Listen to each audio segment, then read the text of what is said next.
Well, thousands of runners took part in this year's Boston Marathon. Among them was Martin Quinn, who was paralyzed from the waist down 25 years ago. Quinn is originally from Ireland and was living his dream of studying and playing soccer in the U.S. when he went into a coma. He woke up days later and was diagnosed with Epstein-Barr, a viral infection that can settle into the brain and spinal cord with a 7% chance of ever walking again. When he found himself doing just that, he decided to run Boston. He sat down with WBZ's Breana Pitts to share more of his story. Well, we have Martin Quinn here to share his compelling story of recovery and his experience running the Boston Marathon in support of those who are living with paralysis. Martin, thanks for coming into the BZ studios today. Thank you very much. Thanks for the opportunity. How are you feeling the day after the marathon? I'm good. I'm a little bit sore. Okay, yeah. But like just on cloud nine, I suppose, just from the experience. Happy to be here, right? Yeah. For those of us at home watching who don't know, tell us a little bit about who you are, your story, and this diagnosis that had at one time left you paralyzed. Yeah, I suppose so. It's a long story, but the short version is when I was in college, one morning I woke up and had this terrible, terrible headache that just wouldn't go away. And then by the end of the evening, or by nighttime, I decided to go to the student health center. Yeah. And then the next thing I knew is like I woke up 5 days later from a coma, paralyzed waist down. And so in the hospital. And so they didn't know what was wrong with me. They tested everything and it took them about like three and a half weeks to figure out what had happened. But yeah, I had a rare viral infection that caused inflammation in my brain and in my spinal cord. Wow. Yeah. And so life changed in an instant like that overnight for you. It was crazy. I'm not from America, so my family was in Europe, and I woke up to my parents standing over me and us just not knowing what the future was going to hold. Yeah. But yeah, I was like told I had a 7% chance to walk again, and I'm just like one of the really, really fortunate people that was able to regain function in legs and arms. So yeah. What was that journey and that road to recovery like for you? I mean, to be told you said a 7% chance and you just ran the Boston Marathon yesterday. Yeah. It truly is incredible. And so I guess what was that journey like coming back from that? Yeah, I think like at that age, so I was 20 at the time, I thought 7%, that's a great chance, you know? So I was like, oh, give me crutches now and I'll walk out of here. And so I think it was probably harder, I think, on my family at the time. Like there were some lonely moments, but like mostly for my family, it was like really hard. Yeah. And then once I started getting some feeling back, it was like, I just felt that it was going to happen for me. And I think now, many, many years on, or as I've matured, you kind of realize how it could have been totally different. Right? So different.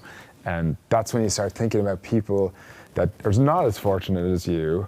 And I suppose start to think about like how I can give back and like help people in any way I know.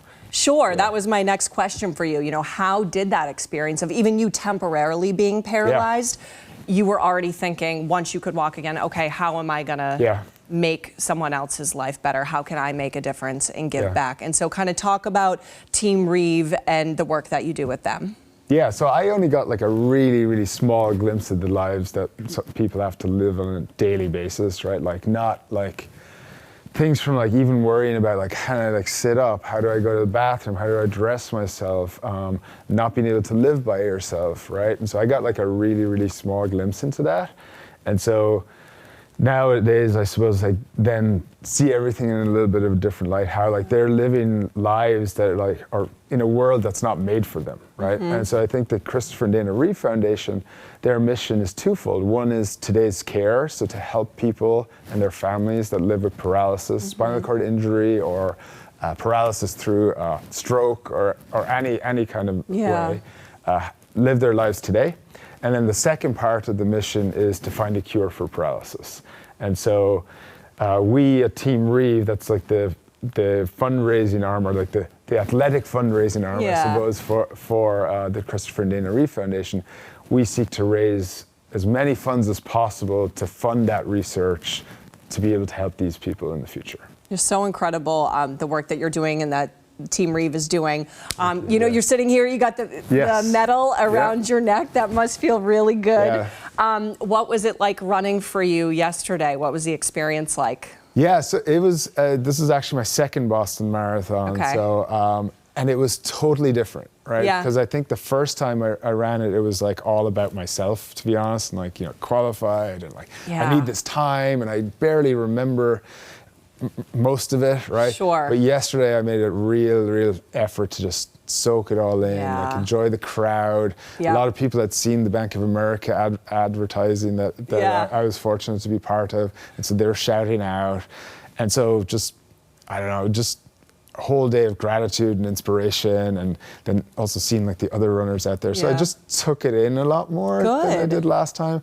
And then the icing on the cake was when I recovered from my illness. I ran the Dublin Marathon with my dad. That was 15 years ago. And so this year, Bank of America gave my dad a bib as well. And so he ran the marathon as well. And yeah, just crushed his time. And so it was just a really special moment for our family. Your family is very special, obviously. Do you have any advice for, you know, future marathoners, or maybe someone who is overcoming like a health issue and wants to do this? Well, I think like the first thing is like you can do hard things, right? Like I think when I was recovering, you know, the hardest thing was even to sit up, right? And then the hardest thing became to like move my toe, and then the hardest thing became to like, you know, stand up, walk, run. And I think it's just like the same with like people who are like maybe like thinking about, oh, someday I'd like to be crossing that finish line in Boston Marathon. You just like start small. Go like, think about the first goal, get to the first goal, whether it's a 5K or a 10K or whatever, and then just kind of like build up. Build that confidence. Yeah, exactly. Just such great advice. Martin Quinn, you're such an inspirational person. You so much. Thank you for coming in. We know you have to get on a plane and get home and do some resting. So congratulations. Thank you. I really appreciate it. You're welcome. Thank you.